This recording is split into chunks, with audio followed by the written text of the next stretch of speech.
Buenos días, bienvenidos al primer episodio de Rompiendo el Silencio.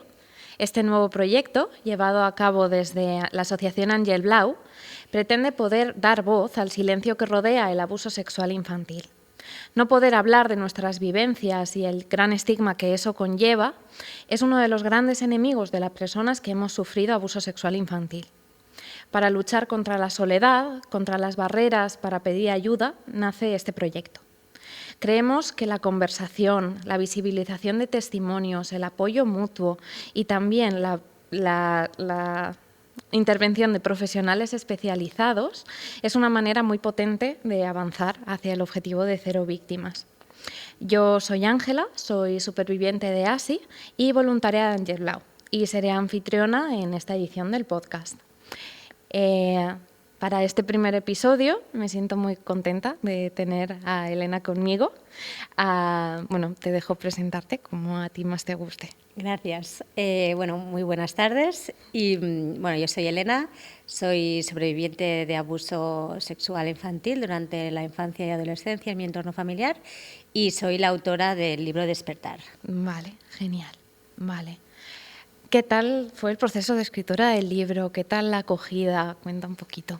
Sí, lo presentamos hace poquito. Yo soy la autora, pero el prólogo está escrito por Arantxa Herrador de Asociación Raíces y lo presentamos hace un par de semanas. La verdad es que tuvo una acogida muy buena. Qué guay. Y estamos muy contentas porque, tanto a nivel terapéutico, es increíble conectar con tantísima gente que también ha pasado por algo así. Sí. Y la verdad es que muy contenta, sí. Sí. Al final el crear estas redes y crear comunidad es una de las cosas que más ayudan a darte cuenta de que pues no estás sola, ¿no? Al final. Sí. Vale. ¿Qué te llevó a escribir, a procesarlo a través de la escritura? Sí, yo cuando empecé a recordar, situaciones vividas en el pasado, que la lectura que le hice desde la adulta que soy hoy era pues que eran situaciones de abuso. Sí. Entonces, durante toda mi terapia estuve escribiendo pues las cosas que me venían a la cabeza, los recuerdos, cómo me sentía en aquel momento. Y al final pues hice una libreta bastante un infierno, por decirlo así. Y se me propuso porque yo quería quemarla, esa libreta. Esperaba como que llegara al final que esto no llega. Sí. Y esperaba que llegara al final y para poder quemarla. Y la psicóloga me dijo, escribe un libro, porque ahora ya tienes como varios retales y puedes hilar una historia. Sí. Y entonces lo que hice fue juntar todos esos recuerdos ir alternándolos con la lectura que hago con la mujer adulta que soy. Exacto. Y toda la gestión que he estado haciendo del abordaje del trauma. ¡Wow! ¡Qué potente! ¿Lo quemaste al final, después de escribir el libro? No, todavía la tengo y de hecho sigo escribiendo porque es lo que te decía, claro. Es como que... Claro, empiezas un poco a gestionar esto y crees, o en mi caso, yo creía que llegaría un día que ya está, claro. que ya habría acabado, ¿no? el gestionarlo. Y bueno, es que es escribir el libro, seguir hablando del tema y te van viniendo más cosas, te vas acordando de más detalles y sigo escribiendo. O sea que sí, ahí está. Ahí sigue. Sí. Vale, sí, yo cuando estuve haciendo procesos terapéuticos sí que la terapia narrativa es una forma súper potente de llegar a procesar cosas. Yo me acuerdo de procesos de escritura de cartas y no sé, como que te permite sacar de todo lo que tenemos, ¿no? en la cabeza, poder plasmarlo y también te da la sensación de que construyes. Sí, la narrativa, el ir escribiendo a mano, sobre todo, es una manera, yo creo, de filtrar muchísimo, de enfocar, porque de repente es como que igual recuerdos que no tenías muy claros se te enfocan y encuentras mucha más precisión en lo que estás recordando y es una manera pues de esto, ¿no? De ir como drenando, ir soltando y a la vez ir construyendo lo que muy bien propones. Sí, total. Qué guay. Sí que nosotros desde Àngel Blau hemos tenido otras actividades con mesas redondas y bueno, recomiendo un montón a Matilde Obradors, que hizo un libro Sí, de precioso sí. también, y Gemma Sims, no sé si la conoces. Sí, Bueno, sí, me has sí, comentado que sí. estuviste, ¿verdad? Bueno, Sí, sí, estuve en sí. el acto de Sí. la mesa redonda Sí, de... sí, pues es súper potente el tener, y además un poco también estas referencias, ¿no? Porque sí que a veces siento que la literatura, la narrativa, las películas, todo lo que se consume sobre abuso sexual infantil, muchas veces viene de manos de personas que no lo han sufrido, y Esto es entonces verdad, sí.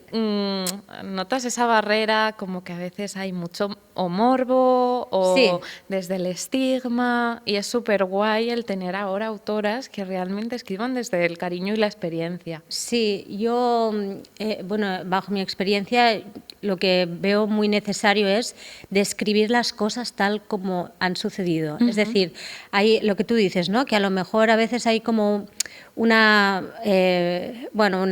pensamiento de lo que es la víctima, de lo que es el abusador o de lo que es un abuso, Sí. porque es como una palabra que generaliza muchas cosas. Entonces, ¿qué es el abuso? ¿Qué es lo que te sucedió? Y bueno, a mí me ha ayudado mucho pues describir esto es lo que pasaba, esto es lo que me hacían Sí. y cómo lo vivía yo, ¿no? El juego, o sea, te lo plantean cuando eres una niña como un juego Sí. y realmente te están engañando y te están utilizando. Sí. Sí. Entonces creo que es muy importante esto, ¿no? Pues escribirlo y detallarlo. Sí, sí. También son importantes estos espacios de poder explicar y hablar, porque siento que un poco la sociedad no está preparada, ¿no? Para hablar del abuso, no está preparada para oír la palabra violación de un menor. Totalmente. Claro, es como, sobre todo cuando empiezas a contar y empiezas a coger fuerza, al menos a mí me pasó, ¿no? Para contar esto es como que recuerdo que más que por suavizármelo a mí, se lo intentaba suavizar a los demás. Ya. Y era un poco de, bueno, sufrí un abuso o tocamientos Sí. o cosas así, que son palabras importantes también para tener cuidado, ¿no? Con las víctimas, pero al final era como, ¿a quién cuido realmente con esto? ¿A los demás que reciben mi dolor o a mí misma, ¿no? Sí, a mí también, yo también me planteé esto mismo, de que cuando lo explicas o cuando, claro, tampoco quieres, no quieres alarmar a la gente. Y es como bueno, pero es que esto es lo que viví y esto es lo que hay. O sea, te lo voy a explicar con estas palabras, porque al final yo también necesito nombrarlo. Exacto. Y necesito decir, esto es lo que pasó. Exacto, exacto. Y es eso, las palabras tienen muchísima fuerza, y también respecto, sobre todo al abuso sexual infantil, es flipante la potencia que puede tener ponerle palabras. O sea, para mí solo el hecho de ponerle palabras es el primer paso. Sí. El primer paso a todos los demás pasos, que son un montón, Sí. ¿no? Pero sí que para mí el poder decir, abusaron de mí, me violaron, ¿no? Cuando era una niña, cuando era indefensa, cuando era pequeña, y me tendrían que haber cuidado. Me abrió la puerta, o sea, a poder seguir trabajando. Sí, a mí también me pasó que en una conversación yo iba conduciendo y verbalicé lo que me había pasado, que 3 miembros de mi familia habían abusado de mí durante la infancia y la adolescencia. Y entraban en mi habitación con el pretexto del juego y después cuando se iban me decían que aquello era un secreto y que no podía contárselo a nadie. Y al verbalizar esto, al cabo de un rato, me empezaron a venir más recuerdos, detalles, conversaciones, palabras, y es como que destapas, ¿no? Todo cuando le pones palabras. Sí, totalmente, totalmente. Pues si quieres explicar un poquito tu caso y pasamos como a este inicio que habíamos planteado, no del podcast, aunque ya hemos entrado un poco en materia, eso, sí. Si quieres, puedes contar. Sí. Bueno, yo sufrí abuso desde los 5 a los 15 años. Y pongo este margen porque a los 15 años es el último recuerdo que tengo por parte de 3 miembros de mi familia. Entonces, bueno, Uno de ellos, que ya está muerto y ya pues lo puedo señalar, también porque el relato familiar también lo señala él, que era mi abuelo, me llevaba al Parque de Sant Jordi de Tarrasa y a una consulta médica que había en los alrededores, y allí pues él ganaba dinero prostituyéndome. Sí. Entonces, bueno, cuando empezó a salir esto, cuando me empezó a salir todos estos recuerdos, claro, yo he vivido siempre pensando que había tenido una muy buena infancia porque nunca me ha faltado de nada, ni un plato en la mesa, ni estudios, ni ropa, ni actividades, ni juguetes, ni nada. Y claro, yo esto pues era algo con lo que no había conectado. A partir de mi maternidad, hace 3 años, ahora 3 años de aquí poquito, empiezo como a notar una especie como de sobreprotección hacia mi hijo. Vale. No dejaba que lo cogieran, pero eso me pasaba en mi entorno familiar, con mis parientes. Comentarios que me hacían sentir muy incómoda, porque luego esto lo he acabado pensando de que le hablaban a mi hijo como me hablaban a mí cuando querían abusar de mí. Sí. Entonces, claro, me sentía como muy incómoda, no sabía por qué. Y luego, pues cuando mi hijo tenía 1 año y medio, ¡bum!, me empezaron a venir recuerdos. Y bueno, allí ya vi que tenía que buscar ayuda psicológica profesional.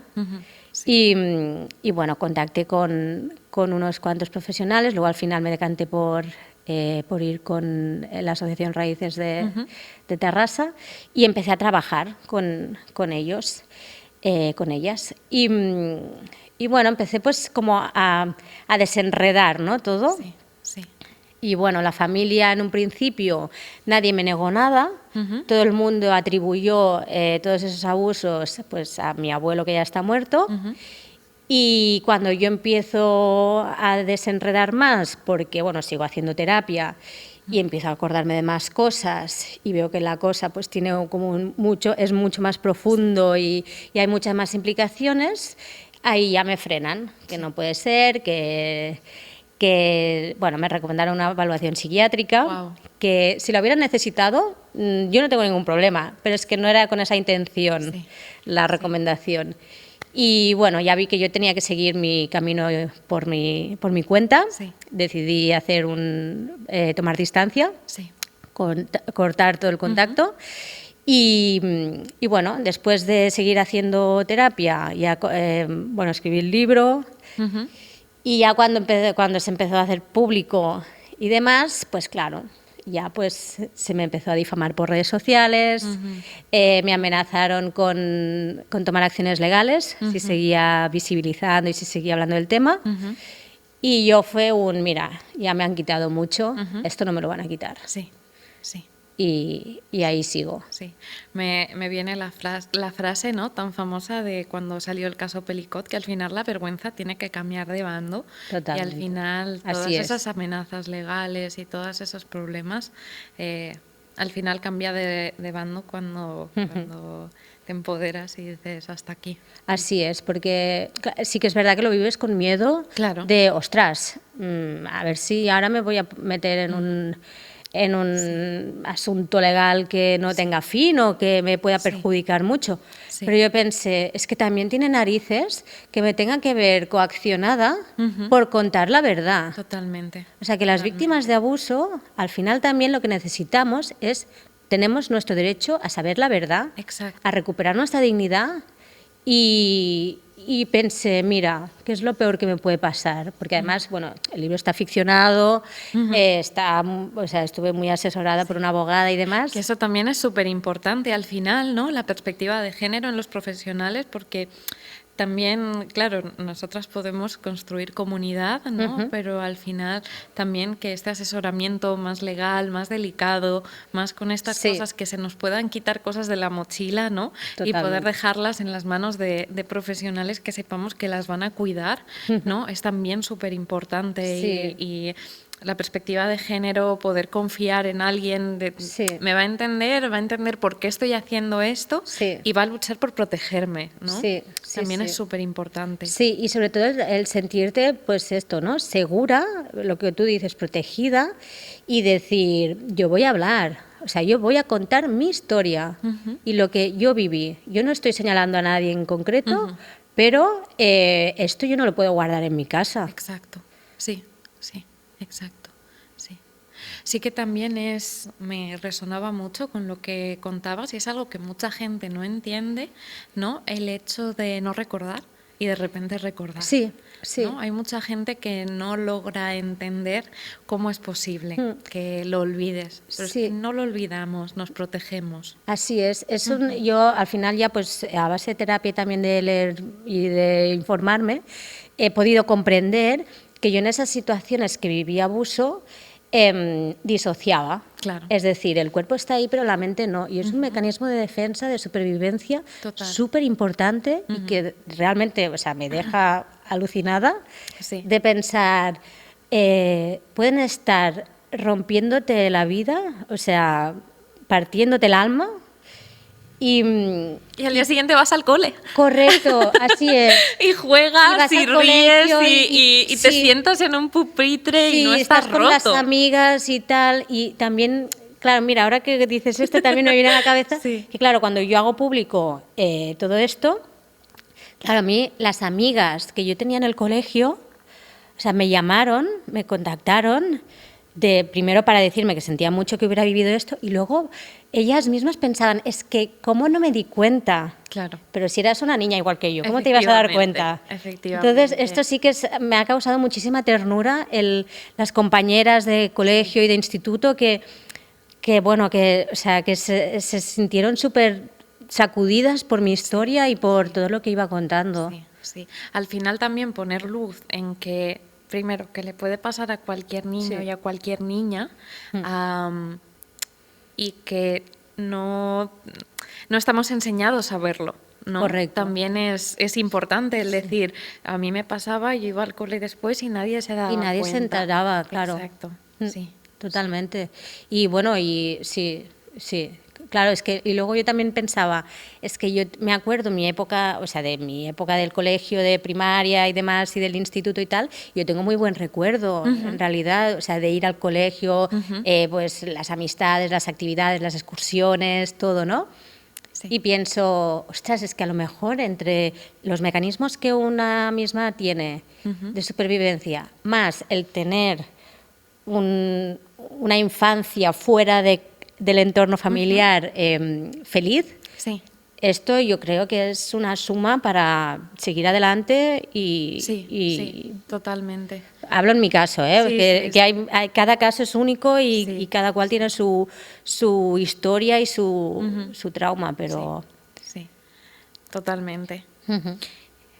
Pues háblame también, si te sientes cómoda, claro, ¿vale? Un poquito cómo fue este descubrimiento a través de la parentalidad, que también me parece muy interesante porque sí que es algo que muchas supervivientes comparten, ¿no? El a través de marentar, ¿no? Haber descubierto esos abusos y haber conseguido... Sí, bueno, es también...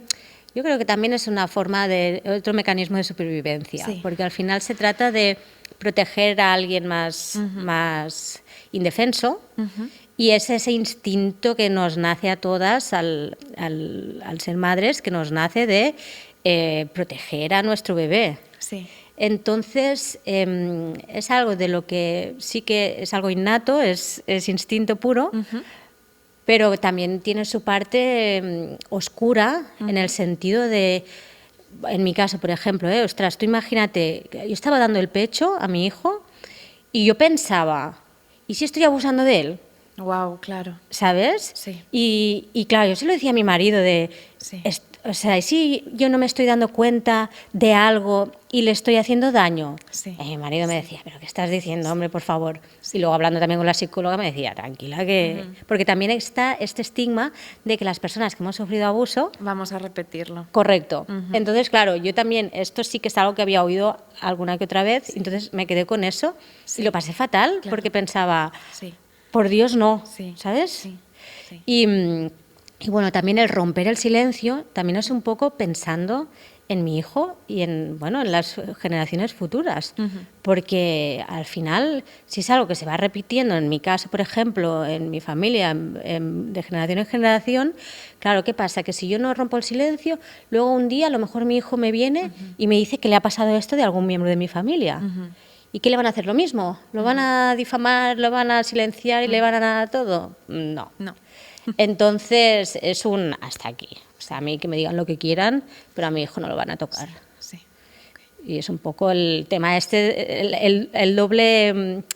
el doble rasero, ¿no? Por decirlo así, el pasarlo mal por pensar que a lo mejor tú estás haciendo algo, y el protección de leona de vamos al instinto más básico, a proteger. Al final es algo súper común lo que comentas de estas ideas, de creer que vas a repetir este patrón o de tal, porque sí que es cierto que, ¿cómo decirlo? Nosotras hemos visto una parte del mundo que mucha gente no ve, que muchas veces es lo que influye en la soledad que sentimos, ¿no? Pues que mucha gente no ve que esto pasa, que esto le pasa a 1 de cada 5 niños y que esto es más o menos habitual. Sí. Y tampoco, claro, nosotras rompemos esta barrera de que una vez sabes qué pasa, está en tu imaginario y está en tu mente, y sobre todo cuando lo estás trabajando, está ahí. Pensar que a los niños les dan abuso sexual y es algo que pasa, no es descabellado, no nos hace pedófilas, no nos hace, sino que es cierto que vivimos en una parte de la Matrix, se podría decir, ¿no? En la que sabemos que esto pasa y mucha gente lo ignora. Sí, y yo pienso también que o sea, se habla mucho de datos, de pues esto, ¿no? 1 de cada 5 niños va a sufrir abuso antes de llegar a la mayoría de edad. Pero claro, dices, wow, 1 de cada 5 es mucha gente, ¿eh? Pero piensas, bueno, pero ¿y qué pasa con nosotras las supervivientes? O sea, ahora hay como unos datos y hay una visibilidad, pero es que antes a lo mejor no había tanto estudio sobre el tema. Entonces, imagínate la cantidad de supervivientes que hay en todo el mundo. O sea, es que es alucinante. Y por eso también es tan importante estos espacios de conversación y de poder hablar y de poder entenderlo desde esa normalidad, entendiendo la normalidad como que es algo que pasa, que desgraciadamente pasa, y que ignorándolo o suavizando los datos, las cifras, lo que hace es dejar invisibles a las personas que lo hemos sufrido. Yo sí que es cierto que desde el momento en el que empecé a trabajarlo y pude compartirlo con amigos y hablar de ello en ciertos espacios, lo he vivido con mucha normalidad, y como respuesta a esa normalidad me he encontrado a muchas personas que también me han compartido sus testimonios, ¿no?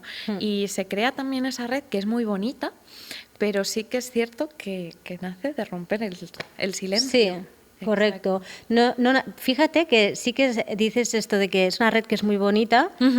Y esto es lo importante, que nace de lo que hacemos con lo que nos han hecho. Sí. O sea, que muchas veces hay como esta creencia mainstream, por decirlo así, no, claro, es que si no te hubiera pasado, hoy no estarías aquí. Ya. ¿Sabes? Y dices, vamos a ver, era una niña, no necesitaba eso. En primer lugar, ¿quién eres tú para decirme nada? Sí, correcto. O sea. En segundo lugar, a lo mejor preferiría no estar aquí. Correctamente, en este sitio contándolo. Pero ya que estamos, claro, pues ya que me ha pasado, exacto, voy a darle la vuelta y hablarlo. Y vamos a no normalizarlo, normalizar el hablar. El hablar, exacto. Entonces es importante ponerle nombres a las cosas de una manera específica. De hablarlo y para sanarlo. Primero nosotras y después que el mundo sepa que estas cosas pasan, que pasan en las familias, que pasan en los hogares y que no tiene nada que ver con un estatus social o con familias desestructuradas, ¿no? Lo que hablábamos antes de empezar el podcast. Sí, total. Que pasa en cualquier familia, puede pasar. Ojo, tampoco se trata ahora de crear aquí una alarma y de que todo es abuso, no. Pero sucede y hay que ser valientes y abordarlo. Sí. Yo sí que es cierto que claro, cuando empecé a también trabajarlo, al final vivía la infancia con pena. Veía niños o veía niños bajándose de un autobús y lo vivía desde una tristeza, porque decía, wow, ¿cuántos de estos niños habrán sufrido abuso? Era duro estar en ese momento, ¿no? Del proceso de verlo en todas partes realmente y sí que es cierto que en cierta parte está, ¿no? Pero sí que por otra parte tampoco se puede perder la esperanza, ni la tranquilidad, ni la confianza. Precisamente por eso también es súper importante tener espacios en los que se hable, se enseñe, sobre todo escuelas, también a los padres, que esto pasa, las señales para detectarlo, para vivir con tranquilidad. Sí, y de hecho también si lo detectas, si los padres, formadores, profesores, etcétera, lo detectan, que sean valientes para poder denunciar o para poder buscar ayuda profesional para evaluar esa situación. Que muchas veces yo creo que a lo mejor pasa algo, pero no hago nada porque no sé si puede pasar o no. Pregunta, hay profesionales, está todo allí. Hay que buscar y hay que evaluar la situación y, sobre todo, proteger a los niños. Sí. O sea, esto es básico. Sí, precisamente hay mucha gente que cree que cuando hablamos de este tipo de formaciones a profesores, a padres, a tal, lo que hacemos es crear alarma y es un poco lo contrario. No hay forma mejor de vivir tranquilos que sabiendo que tenemos las herramientas para poder detectar lo que le pasa a nuestras criaturas y poder intervenir. Totalmente. En esa situación. La información es poder y yo soy una fiel defensora de que el conocimiento hay que compartirlo. O sea, esto es súper importante y súper vital. Sí. Totalmente. Y aquí estamos. Aquí estamos, claro. Totalmente. Que sí. Guay. Sí que cuando hablamos de que, claro, de pequeños creamos estos escudos, estas formas de protección, ¿no? Que en muchas ocasiones nos hacen que esos recuerdos queden tapados o queden ocultos, cobra esto todo el sentido, que mucha gente no consigue entenderlo, ¿no? Cuando se abre esa caja, ¿no? Esa caja de Pandora. Sí, cuando se abre y vemos la afectación que tienen nosotras. Totalmente. Ahí se entiende perfectamente lo que nos intentábamos proteger, porque es muy duro, ¿eh? Sí. Sí, y luego también cuando empiezas a... Bueno, yo en mi caso, por ejemplo, la terapia que yo he hecho ha sido hablar. O sea, era hablar con la psicóloga, hablar de cuando era pequeña y ella pues me lanzaba algunas preguntas que luego me dejaban un poco pensativa y en casa seguía recordando después. Sí. Y entonces esto, ¿no? Cuando abres luego la caja de Pandora y ves la dimensión de lo que has vivido, también a mí y últimamente me está pasando mucho, entiendes también lo que has vivido en tu vida adulta, porque el abuso no es algo que impacte solamente en tu vida durante la infancia o la adolescencia, también impacta en la vida adulta. Y de eso también hay que hablarlo, porque hay mucho, relaciones, cómo te relacionas. Tema de adicciones, a lo mejor. Total. Revictimización, la cantidad de... Hay un montón de estudios que relacionan el haber sufrido abuso sexual en la infancia con luego acabar en prisión, por ejemplo. Es flipante. Sí. Entonces, claro, es algo que cuando tú te das cuenta de realmente la dimensión que abarca, es que es brutal. Y a mí, el haber descubierto que viví todo esto, me ayuda muchísimo a entender por qué he tomado ciertas decisiones en la vida, por qué me he relacionado siempre con cierto tipo de gente. Sí. Y al final es como vale, era esto. O sea, si la base y la infancia son atacadas de esta forma, luego esto lo arrastras toda la vida. Claro. Y hay que gestionarlo, hay que hablarlo, hay que Sí, al final sanarlo. Atraviesa todo lo que somos y atraviesa nuestro presente, atraviesa todo. Al final es una ruptura, ¿no? Totalmente, que poco a poco luego hay que sanar, pero sí que atraviesa todas las esferas de nuestra vida, todo. Sí. Y también se ve luego en la recuperación, ¿no? Porque yo sí que lo he notado que, soy otra persona distinta. O sea, mucho. Sí. Estoy de acuerdo con esto porque Sí. a mí también me ha pasado, por ejemplo, yo antes de empezar a gestionar todo esto, yo era una persona que tenía siempre muchas pesadillas y gritaba en sueños, gritaba por las noches. Wow. Pero gritaba, déjame. Bueno, que mi marido se quedaba alucinado de, pero ¿qué le pasa? Sí. Y es cierto que desde que he empezado a abordar todo esto y a gestionarlo y a trabajarlo, no tengo más pesadillas, no grito por las noches. Sí. También, bueno, a nivel físico, es verdad que te sientes de otra forma, entiendes que el mundo no es un lugar hostil.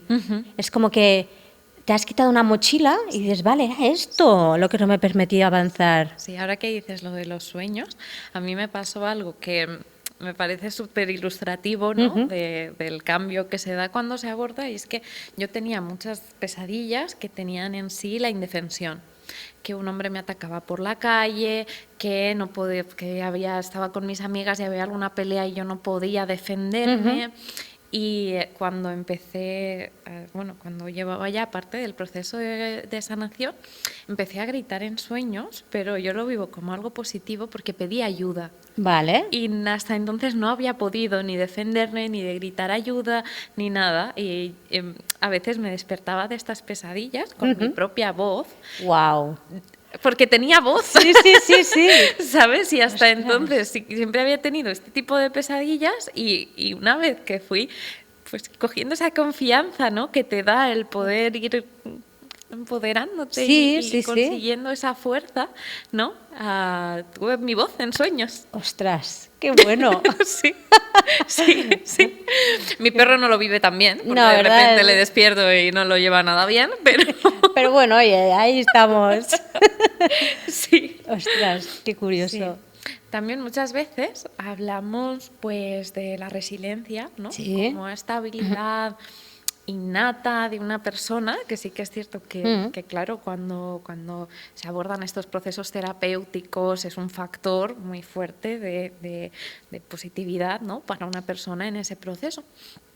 Pero sí que muchas veces, a mí personalmente, me da la sensación de que se usa pues como un término un poco mágico, de que todo depende de una, ¿no? Sí. Y creo que al final también influye mucho en esa resiliencia la red de apoyo, la gente que nos acompaña y eso. Sí, sí, estoy de acuerdo porque es verdad que se pone mucho el foco en, bueno, en nosotras, ¿no? En el que podamos avanzar o no. Y al final es lo que tú dices, es la red de apoyo lo que te ayuda porque esto es un viaje que es cíclico y que un día estás súper bien y crees que ya estás ahí, que ya ha pasado y ¡boom!, te vienes abajo por cualquier Sí, historia. una de las cosas más importantes que aprender en cualquier proceso Sí. es que el progreso no es lineal. Correcto, Y sí. que al final yo en mi proceso de terapia me he pegado pues batacazos Sí. de decir, wow, ya estoy bien.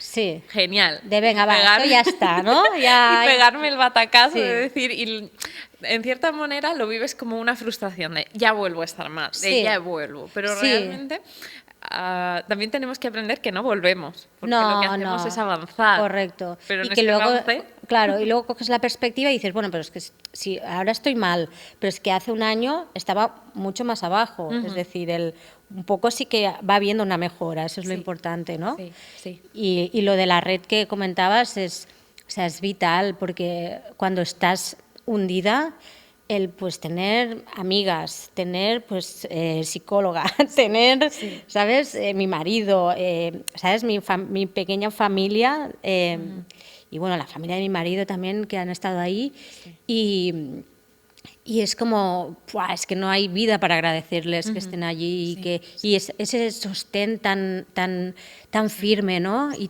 con tanto amor y tanto cariño. Lo que te faltó, lo que no estaba y ¡buah!, Sí. es brutal. Sí que, claro, es muy duro, ¿no?, para las personas aprender cómo acompañarnos, porque las mismas herramientas que no tenemos nosotras y que no tienen nadie, yo siempre he pensado que ojalá tener un libro de instrucciones que Sí. poder prestarles Sí. y que pudieran entender muchas de las cosas, porque a veces yo incluso lo vivía con pena por ellos, por ver su esfuerzo, por ver su implicación, pero al final cuesta mucho llegar a entender porque nadie nos prepara. Nadie nos prepara, ni a nosotras ni a nuestros seres queridos, para poder afrontar esto, y al final también en su acompañamiento, en los errores y aciertos, y en esa continuidad también está ese cariño y ese amor que a veces tanto ayudan. Totalmente, sí. Yo también lo pienso, ¿eh? Ojalá hubiera tenido un manual de instrucciones tan alguna vez, que, por ejemplo, mi marido, que es la persona que, o sea, lo ha vivido más de cerca, pues esto, ¿no? O sea, él ha estado allí, él incluso me decía, ¿qué puedo hacer? O hay algo que no esté haciendo que pueda hacer para ayudar más. Sí. Y yo le decía, no, es que estás aquí, y para mí eso ya es un... Sí. Y sí, no, la red es súper vital. Sí. Sí, y es en el estar, porque sí que una de las peores cosas de el ASI, tanto en la infancia como en vivirlo en la adultez, es la soledad. O sea, el decir, no tengo con quién hablar de esto, no tengo, porque sí que es cierto que puedes apoyarte en personas que te quieren, pero yo, por lo menos en mi caso, yo sentía que me faltaba algo, que me faltaba que esa conversación no fuera un discurso mío, sino tener una devolutiva, poder hablar con alguien que me entendiera. Esto es lo que necesitaba, sí. Yo fue la primera vez que acudí a un grupo de mujeres que habíamos sufrido abuso sexual infantil, que lo recuerdo con todo el cariño del mundo. El sanarte a través de querer a las otras personas, de querer cuidarlas, de cuidar los relatos de los demás, y de entender de que no estás sola, de que no es algo que te ha pasado solo a ti y te hace ser rara y te hace estar rota y te hace estar mal, sino que es algo que pasa y pasa a muchas mujeres, y nos podemos acompañar en estos espacios.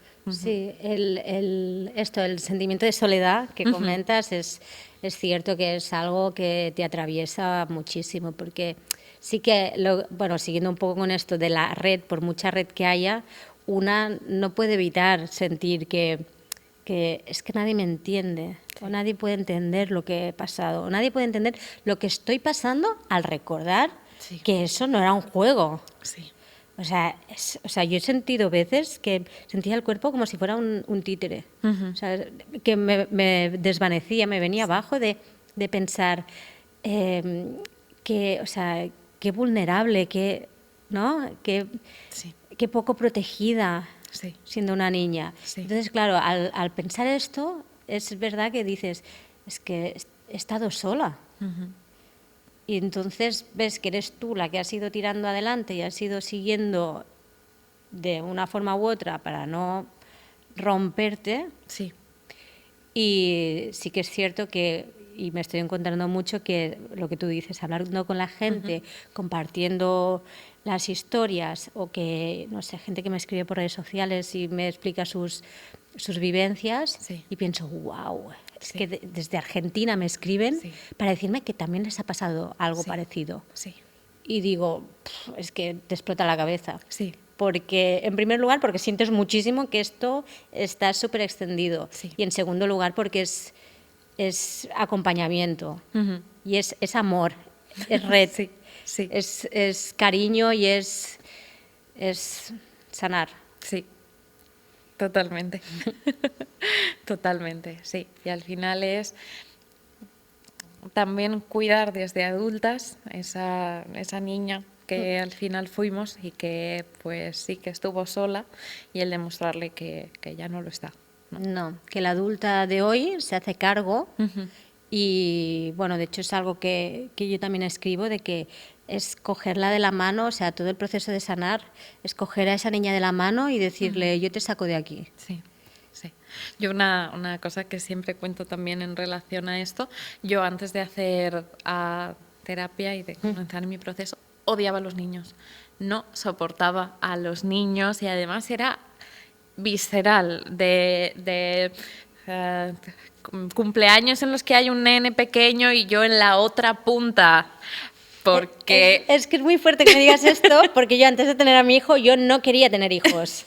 O sea, imagínate va como un poco de la mano, ¿no? Sí, Todo de sí. el rechazo Sí, sí, de exacto. la infancia, no saber por qué. Claro, y yo creo que fue, o sea, en mi caso, de Sí. perdonarme a mí y de cuidarme a mí y de Sí. quererme a mí, de entender que era una niña y que todos esos, esa nube de culpa, de no entender, de no situar y de tal, el poder difuminarla, el poder quitarla, al final fue un progreso que hice, que de hecho mi hermano vive en Irlanda y viajó hace poco aquí y me vio pues que había una niña pasando en el metro, no sé si tocando un pito súper alto, tal, no sé qué, no sé cuántos, y yo la miré y me reí. Y se quedó así como diciendo... Esta no es mi hermana. Mm. Y yo, ya, sí, yo también estoy sorprendida. Sí, no, no, es verdad, ¿eh? Es curioso que lo comentes porque yo también me reconozco en esto que comentas, de que yo no quería tener hijos, o sea, yo vivía mi vida y era en plan también, ¿eh? Iba a un restaurante y había un niño en una mesa y pensaba, ¿sabes? O sí, evitaba muchos sitios donde, ¿sabes? No me, era como algo que no me llamaba, no me gustaba, Sí, no, sí. los niños molestaban, Sí. ¿sabes? Y es como, claro, luego cuando ya entiendes pues todo lo que has vivido, Ujú. o sea, ves, ves la vida como es, Sí, que todos sí. somos Sí. red y formamos parte de Sí, este mundo y sí. que sí. Y ojo, que hay personas que no les gustan los niños y totalmente Y válido, sí, pero sí, también que es de muy esto. guay descubrir de dónde viene, ¿no? Sí, En una misma, sí, cuando pasan estas cosas. sí, sí. Además, mira, también, claro, al sanar el abuso, te redescubres. Es como que has tirado al suelo todo lo que habías construido porque ves que los cimientos no son sólidos, no son válidos, por decirlo así, y es como que lo has tirado todo al suelo y te vuelves a descubrir a ti misma, pues de otra forma. Sí, sí, Y eso es muy chulo. sí. Qué guay. Pues vamos a ir cerrando por aquí. Qué El rápido. capítulo de hoy sí ha pasado rápido, ¿eh? Estaría aquí un rato más, ¿eh? La verdad es Sí, que... la verdad es que, bueno, yo venía muy nerviosa, así que también te agradezco a ti este espacio de confianza y de Qué va, tranquilidad, gracias a ti. porque sí, venía muy nerviosa Muchas y gracias. lo has hecho muy cómodo. Y bueno, gracias a cualquier persona que nos escuche. Y nada, un abrazo muy grande. Pues muchísimas gracias por contar conmigo Ujú. y cualquier cosa ya sabes Bueno, dónde puedes estoy. enseñar tu libro y decir Sí, dónde pueden comprarlo sí. Bueno, el y... libro está disponible, bueno, tanto a través de la página web despertarlibro.com. Están las opciones de compra, que está tanto en Amazon como en Casa del Libro, en AFNAC. Bueno, y si en Google pone la gente Elena Sánchez Despertar, también le salen todas las librerías online y donde se pueden adquirir. Vale, Sí, perfecto. sí. Mi intención es que la historia llegue hasta los confines del mundo. Y de hecho estoy pensando en la traducción en inglés Ah, qué guay. y en francés, me gustaría mucho, porque realmente quiero que la historia llegue. O sea, no, ya no es... o sea, es como necesito que se sepa que este secreto no sea nunca más un secreto. Sí, Y bueno, un poco es esa la intención, ¿no? Sí. Y bueno, lo hacemos y a ver qué pasa. sí, sí, que llegue. Es que llegue, Que sí, llegue. quien le interese que lo acoja y quien no, pues que pase de largo, oye, que tampoco no pasa nada. Y nada, y estoy muy contenta, la verdad, con el trabajo y con el camino que me está abriendo esto. Qué guay. Sí, Qué guay. sí, sí. Pues nada, esperemos que siga para adelante y Muchas esperaré a gracias. ver tus ediciones en francés, en Y inglés, en en ruso Swahili y en lo que haga falta. Sí, efectivamente. Muchas gracias. Nada, pues un abrazo muy grande y un abrazo muy grande también a cualquier persona que nos esté viendo. Muchas gracias.